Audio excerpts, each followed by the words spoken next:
देखो, ये क्वेश्चन का एक टाइप है जिसको कहते हैं कैविटी प्रॉब्लम। कैविटी प्रॉब्लम कहने का मतलब ये होता है कि एक कंप्लीट बॉडी होता है और उसमें कैविटी क्रिएट कर दिया जाता है। जैसे ये सर्कुलर प्लेट है, ठीक है, इसके लिए सिग्मा डिफाइन किया गया है और इसका रेडियस जो है वो ए है। इसमें एक कैविटी क्रिएट कर दिया गया है इस शेप का। तो ये पूछ रहा है कि जो रिमेनिंग मासेस है उसका सेंटर ऑफ मास कहाँ पर होगा। ओके, तो कैविटी प्रॉब्लम में यही होता है कि जो रिमेनिंग मासेस होता है उसका आपको centre of mass find out करना होता है। तो डिफरेंट बुक में आपको डिफरेंट मेथड मिल सकता है। मैं आपको दो मेथड से बता दूंगा, एक बेसिक मेथड से और एक थोड़ा सा डायरेक्ट मेथड होगा, ठीक है, उससे भी बता दूंगा। जो आपको ईजी लगे वो आप यूज करो, ठीक है। तो इसमें हम लोग देखो सबसे पहले करना क्या होता है। फर्स्ट स्टेप में इस कैविटी प्रॉब्लम को सॉल्व करना है। तो फर्स्ट स्टेप ये है कि जो कैविटी क्रिएट किया गया है इसको फिल कर दो। जो कैविटी क्रिएट किया है आपने इसको फिल कर दो। तो जैसे ही आप कैविटी क्रिएट ये जो हुआ है इसको फिल करोगे तो ये कंप्लीट डिस्क बन जाएगा एक। और कंप्लीट डिस्क का सेंटर ऑफ मास होता है इसके सेंटर में। ओके, इसका सेंटर को मान लो C1। ओके, और दूसरा सेंटर ऑफ मास आप फाइंड आउट करो कैविटी। ये जो कैविटी है इस ये भी अपने आप में एक डिस्क है। इसका सेंटर ऑफ मास भी क्या होगा, इसके बिल्कुल सेंटर में, इसको मान लो C2। तो फर्स्ट स्टेप क्या है कि कैविटी को फिल करो। कैविटी को जैसे फिल करोगे आपका सेंटर C1 मिल जाएगा, आपका सेंटर ऑफ मास C2 मिल जाएगा। C1 जो है वो कंप्लीट बॉडी का सेंटर ऑफ मास है, C2 जो है वो कैविटी का सेंटर ऑफ मास है। आप चाहो तो इसको सेपरेट से भी बना सकते हो। ओके, ये आपका C1 है। ओके, कुछ गैप है, ये है आपका C2। ठीक है, first step complete. Second step ये कहता है कि C1 और C2 के बीच का गैप निकालो, दैट इज D का वैल्यू फाइंड आउट करो। तो फिगर से क्लियरली आपको पता चल जाएगा कि क्योंकि ये रेडियस जो है वो A है, तो यहाँ से लेकर के यहाँ तक रेडियस A है, यहाँ से यहाँ तक क्या होगा A/2। A/2 second step complete. Third step ये कहता है कि दोनों का मास निकालो, कंप्लीट बॉडी का मास निकालो और कैविटी का मास निकालो, जिसको मैं M1 और M2 कह रहा हूँ। M1 मास निकालना बहुत ईजी है, यूनिट एरिया का मास कितना है सिग्मा। तो इसको सिग्मा इंटू पूरा एरिया कितना है इस पूरे डिस्क का, ये भरा हुआ डिस्क है, तो पाई A स्क्वायर ये हो जाएगा। ठीक है, उसी तरह से अगर कैविटी की बात करें तो कैविटी का जो मास है, ओके, कैविटी के मास के लिए सिग्मा इंटू पाई, इसका कैविटी का रेडियस कितना है, तो ये कंप्लीट यहाँ से यहाँ तक अगर A है तो इसका रेडियस जो है वो इसका हाफ हो जाएगा, दैट इज A/2 का होल स्क्वायर। ठीक है, तो ये सॉल्व कर लिया मैंने, सिग्मा पाई A²/4। तो ये आपका थर्ड स्टेप है। पहला स्टेप क्या था, C1 C2, दूसरा स्टेप था सेपरेशन, थर्ड स्टेप था M1 M2 फाइंड आउट करना। यहीं पर एक पॉइंट है जो आपको समझना पड़ेगा, ये M2 जो है इसके आगे माइनस साइन आपको लगाना पड़ेगा। ठीक है, माइनस साइन क्यों लगाना पड़ेगा, क्योंकि जब आप ये वाला मास ले रहे हो M1 तो इसमें कंप्लीट आप मास ले रहे हो, ठीक ना। ये कैविटी भी आपने मान लिया कि ये फिल हो चुका है, तो ये कैविटी एक्चुअली में क्वेश्चन में ये कैविटी है। तो क्या करूंगा कि मैं M1 में से ये वाला जो मास जो है वो माइनस कर दूंगा, क्योंकि यहाँ पर कैविटी है। ठीक है, यहाँ पर कैविटी है खाली है, इसीलिए यहाँ पर नेगेटिव मास मैं ले रहा हूँ। ठीक है, तो बस यही कॉन्सेप्ट है, इजी लैंग्वेज में याद रखो, क्योंकि यहाँ पर कैविटी है इसलिए मैंने यहाँ पर नेगेटिव मास किया है। ठीक है, बस इसके बाद ये टू पार्टिकल सिस्टम में कन्वर्ट हो गया। और टू पार्टिकल सिस्टम में कन्वर्ट होने के बाद आपको सब कुछ पता होता है कि मैं मान लेता हूँ कि सेंटर ऑफ मास जो है वो इस सिस्टम का यहाँ पर है, जो कि पहले वाले मास से कितना डिस्टेंस पर है, R1 डिस्टेंस पर है। तो R1 का फॉर्मूला होता है M2D by M2D M2 into D by M1 plus M2 by M1 plus M2, that is total mass. ठीक है, ये फॉर्मूला होता है। M2 का वैल्यू यहाँ से पुट कर दो, minus sigma pi A²/4। Separation कितना है A/2 divided by total mass. Total mass कितना है, sigma pi A² minus sigma pi A²/4। Okay, I think sigma pi A² जो है वो कैंसिल होने वाला है, sigma pi A², sigma pi A², sigma pi A² cancel कर दो। ऊपर बचेगा सिर्फ माइनस A और यहाँ पर बचेगा बाई 8, नीचे बचेगा सिग्मा पाई A², ये कॉमन ही हो गया था, तो 1 माइनस 1/4। ओके, इसको सॉल्व कर लेते हैं। देखो आंसर जो है आपका थोड़ा नेगेटिव में आ रहा है, A/8 और ये हो जाएगा 3/4। तो ये आ जाएगा माइनस, ये 4 से ये 2 कैंसिल हो जाएगा, 3 2 6 माइनस A/6 आया, बिल्कुल सही। ये आपका रहा सेंटर ऑफ मास का पोजीशन आंसर। आंसर नेगेटिव में आ रहा है, इसका मतलब ये हो गया कि ये जो आपने एक्सिस माना हुआ है, एक्स एक्सिस वाई एक्सिस, और इसको ओरिजिन माना हुआ था 0 0, तो ये जो है माइनस में आ रहा है, मतलब पीछे चला गया। ओके, तो सिंपल सी बात है, यहाँ पर आना भी चाहिए था इसको, क्योंकि यहाँ पर का एरिया जो है वो खाली हो चुका है, मास ज्यादा कॉन्सेंट्रेटेड पीछे वाले पोर्शन में है, तो centre of mass shift toward heavier masses, ये हम लोग ने पता था। सेंटर ऑफ मास कंफर्म था कि लेफ्ट में ही आएगा, मगर एग्जैक्ट कहाँ पर आएगा, A/6 पर आएगा। ओरिजिन से A/6 पीछे शिफ्ट कर जाएगा। अगर ये भरा हुआ था तो सेंटर पर था, ये कैविटी क्रिएट होने की वजह से पीछे शिफ्ट हो गया। कितना पीछे चला गया, ये कितना पीछे गया, A/6, A/6। ठीक है, अब किसी बुक में ऐसे भी सॉल्व कर सकते हैं। अगर मान लो आपको ये वाला कॉन्सेप्ट नहीं पता है तो आप इसको बेसिक से कैसे सॉल्व करोगे। टू पार्टिकल सिस्टम आपके पास बन चुका है, ठीक है, ये C1 है, ये C2 है, सेपरेशन आपको पता है A/2 है। तो आप इसको एक्सिस मानोगे, इसका कोऑर्डिनेट लिखोगे 0,0, इसका कोऑर्डिनेट लिखोगे a/2,0, ठीक है। y कोऑर्डिनेट तो 0 है, x कोऑर्डिनेट डिफाइन करोगे, x coordinate of centre of mass is equal to, formula क्या है, m1x1 plus m2x2 by m1 plus m2। फिर आप ये फॉर्मूला यूज करते हैं, सेम रिजल्ट आएगा। पहला मास ये वाला पुट करोगे, m1 sigma pi a square, ठीक है, इसके लिए क्या है 0, प्लस m2 का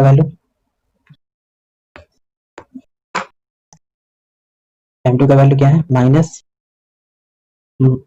sigma pi a square by 4 into a by total mass. देख रहे हो सेम आ रहा है, सेम रिजल्ट पर हम लोग पहुंच रहे हैं फिर से। By total mass sigma pi a square minus sigma pi a square by 4, same result है, इसलिए सॉल्व करने की ज्यादा जरूरत नहीं, माइनस a/6। तो अगर आपको फॉर्मूला नहीं भी याद है तो आप बेसिक से कोऑर्डिनेट लेकर के सॉल्व कर सकते हो, ठीक है। देखो ये नेक्स्ट क्वेश्चन है कैविटी पर। ये कह रहा है कि एक सर्कल है, एक सर्कुलर डिस्क है, इसका रेडियस जो है वो a/2 है और इसमें एक स्क्वायर कैविटी क्रिएट किया गया है। स्क्वायर कैविटी आपको बताना है रिमेनिंग मासेस का सेंटर ऑफ मास कहाँ पर लाई करेगा। तो इतना तो मुझको पता है कि ये सेंटर से पीछे चला जाएगा सेंटर ऑफ मास, पर एग्जैक्ट बताना है कहाँ पर है सेंटर ऑफ मास, ठीक है। प्रोसेस वही होगा, C1 C2 निकालना, उनके बीच का सेपरेशन निकालना, m1 m2 फाइंड आउट करना और फिर फॉर्मूला यूज कर लेना टू पार्टिकल सिस्टम वाला, ठीक है। हाँ, कैविटी के मास में क्या कौन सा साइन लगा देंगे, नेगेटिव साइन लगा देंगे, ठीक है। तो चलो पहली बात है कि कैविटी को सबसे पहले इसको फिल कर दो। जैसे ही कैविटी को फिल करोगे सेंटर ऑफ मास मिडिल में आ जाएगा, जिसको मैंने नाम दिया C1, ठीक। स्क्वायर का सेंटर ऑफ मास इसके सेंटर पर होगा, जिसको मैंने नाम दिया C2, ठीक है। तो फर्स्ट स्टेप कंप्लीट हो चुका है, C1 C2, ये हो गया C1, ये है C2। सेकंड स्टेप है इनके बीच का डिस्टेंस फाइंड आउट करना, ओके, d का वैल्यू फाइंड आउट करना। तो क्योंकि ये आपका सर्कल का जो है रेडियस जो है वो इसका डायगोनल बना हुआ है, सर्कल का जो रेडियस है इसके लिए डायगोनल है, और ये जो है बेसिकली हाफ है, ठीक ना। ये डायगोनल का हाफ कहो या रेडियस का हाफ कहो, तो d का वैल्यू तो बहुत इजी है, a/4 हो जाएगा, ठीक है। d का वैल्यू a/4 हो गया। नेक्स्ट स्टेप होता है इसका मास निकालना, ठीक है। तो क्योंकि ये कम्प्लीटली फिल्ड है तो इसका मास मान लो m1 है, ठीक है। तो m1 का वैल्यू हो जाएगा सिग्मा पाई, रेडियस कितना है a/2 का होल स्क्वायर, तो ये हो जाएगा sigma pi a square by 4। m1 complete, m2 find out करेंगे मगर नेगेटिव साइन के साथ, नेगेटिव। इसके लिए होगा sigma into area of square जिसका होता है साइड स्क्वायर। तो इसका साइड आपको नहीं पता है तो पहले साइड निकालना पड़ेगा, ठीक है। साइड कैसे निकालोगे तो देखो, क्योंकि आपको डायगोनल इसका पता है कि स्क्वायर का डायगोनल कितना है a/2 है, ठीक है। तो आपने पढ़ा होगा, ये फॉर्मूला आपने पढ़ा होगा, diagonal of square is equal to √2 times that of side, ठीक है। साइड का √2 टाइम्स होता है। वैसे आप देख सकते हो पाइथागोरस थ्योरम से भी, ओके, ये साइड मान लो x है, ये साइड x है, यहाँ पर स्क्वायर बन रहा है, पाइथागोरस थ्योरम यूज करोगे यही फॉर्मूला आ जाएगा। तो यहाँ से side is equal to diagonal by √2 हो जाएगा, side is equal to diagonal कितना है इसके रेडियस के equal, that is a/2 by यहाँ से √2, तो साइड आ गया। तो सिग्मा इंटू स्क्वायर का एरिया कितना होता है साइड स्क्वायर, स्क्वायर कर दो a स्क्वायर, इसका स्क्वायर करोगे 4 4 2 8 हो जाएगा, ठीक। m1 m2 भी फाइंड आउट हो गया, बस हो गया। मैंने माना कि सेंटर ऑफ मास जो है वो इसी लाइन पर कहीं पर लाई कर रहा है, यहाँ पर, जो कि m1 से कितने डिस्टेंस पर है, r1 डिस्टेंस पर है। तो r1 का फॉर्मूला होता है m2d by m1 plus m2। बस वैल्यू पुट कर दो, m2 का वैल्यू नेगेटिव में है तो नेगेटिव में पुट करेंगे, minus sigma a square by 8 into D का वैल्यू है a/4 बाई टोटल मास है यहाँ पर sigma pi a square by 4 minus sigma a square by 8, ठीक है, a square by 8।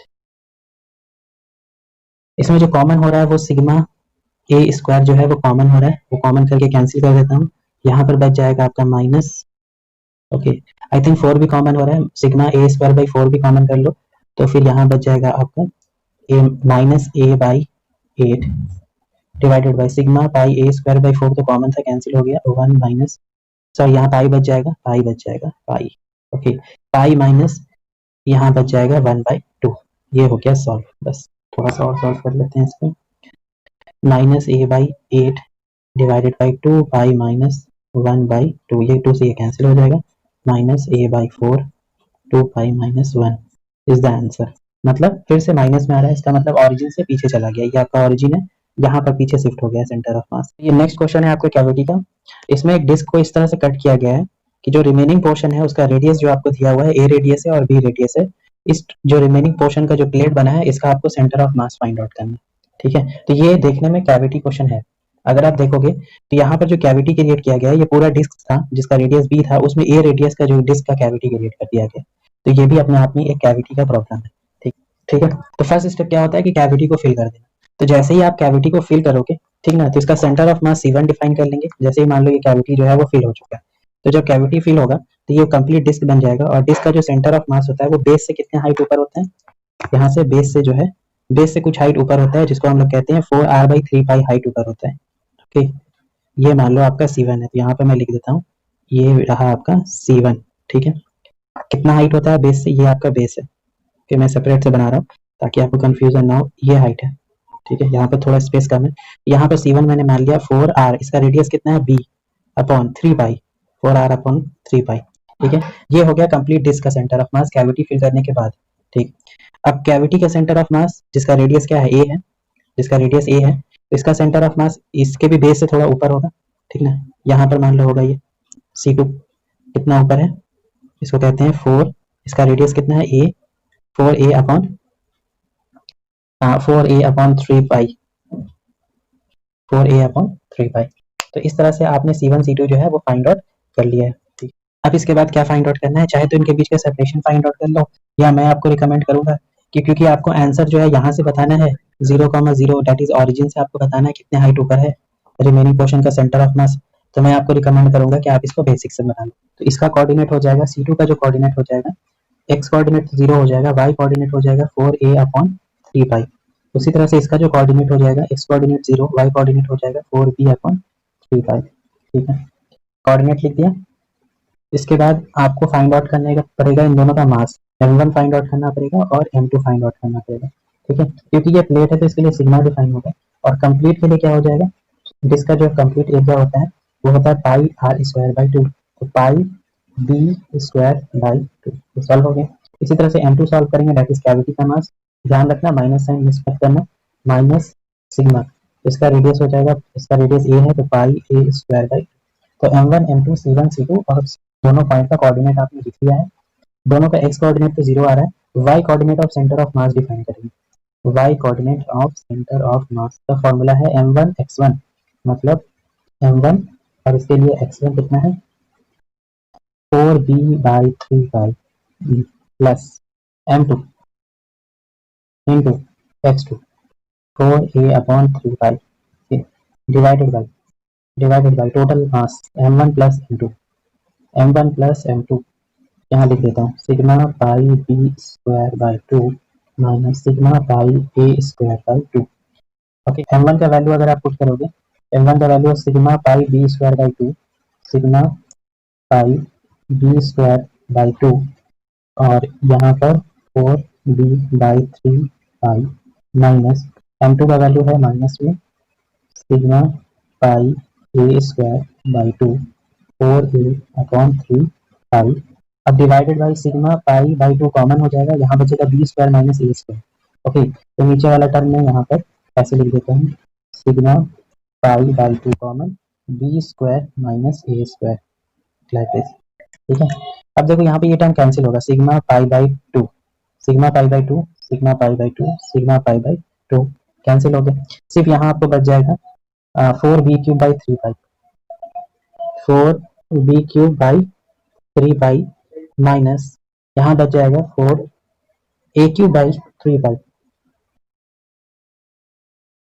4a³ by 3 pi divided by यहाँ बच जाएगा आपका b² माइनस a², ओके।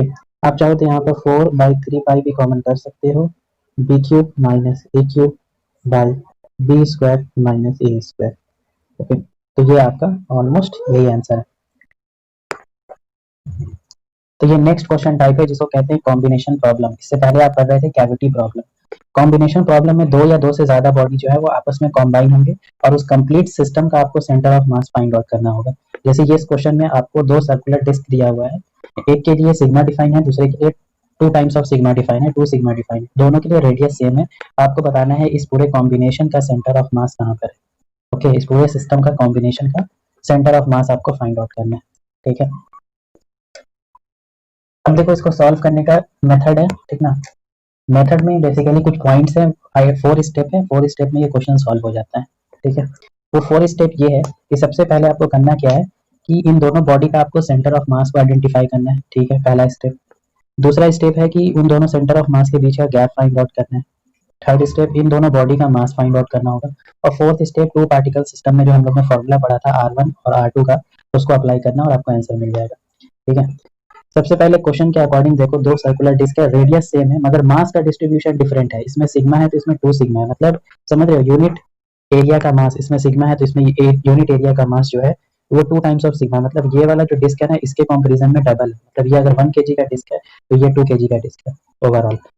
तो इसका मतलब ये हो गया कि इसका जो सेंटर ऑफ मास है, सेंटर ऑफ मास हमेशा कहाँ शिफ्ट करता है, हेवियर मासेस की तरफ शिफ्ट करता है। इसका मतलब आपका जो आंसर आएगा वो कहीं ना कहीं जो है वो मिडिल में नहीं आएगा, मिडिल से थोड़ा सा इधर आएगा, ब्लैक वाले में आ जाएगा, इस वाले में आ जाएगा, क्योंकि ये वाला जो डिस्क है वो हेवियर है, ठीक है। एग्जैक्ट देखते हैं कहाँ पर होगा। सबसे पहला स्टेप ये कहता है कि आप इसमें जो है C1 C2 आइडेंटिफाई कर लो। तो इस डिस्क का सेंटर ऑफ मास यहाँ पर, इसको C1 मान लो, इस डिस्क का सेंटर ऑफ मास यहाँ पर, इसको C2 मान लो। फर्स्ट स्टेप कंप्लीट, ठीक है। मैं स्टेप लिख देता हूँ पहले, C1 C2 आइडेंटिफाई करो। सेकंड स्टेप है इनके बीच का गैप को फाइंड आउट करो, ठीक है।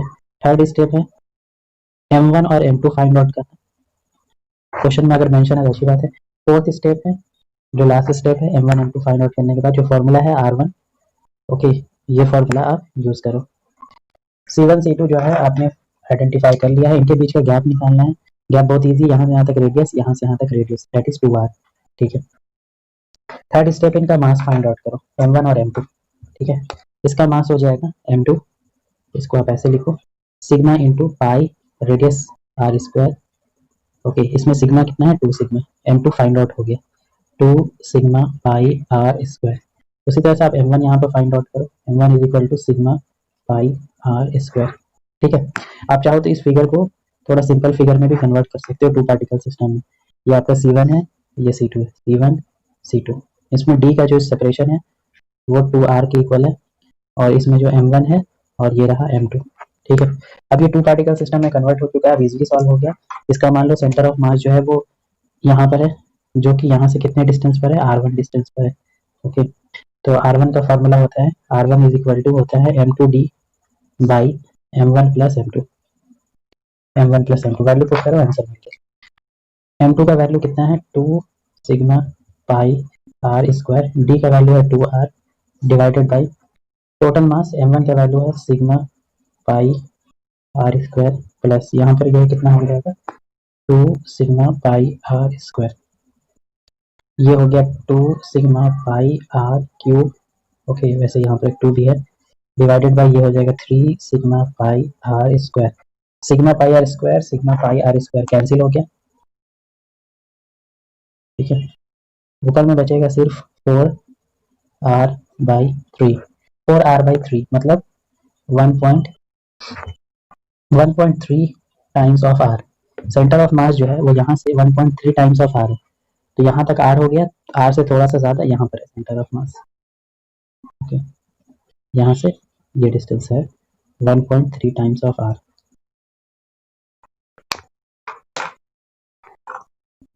तो ये हो गया इसका आंसर, 1.3 r फ्रॉम, फ्रॉम लिख दो C1, फ्रॉम C1।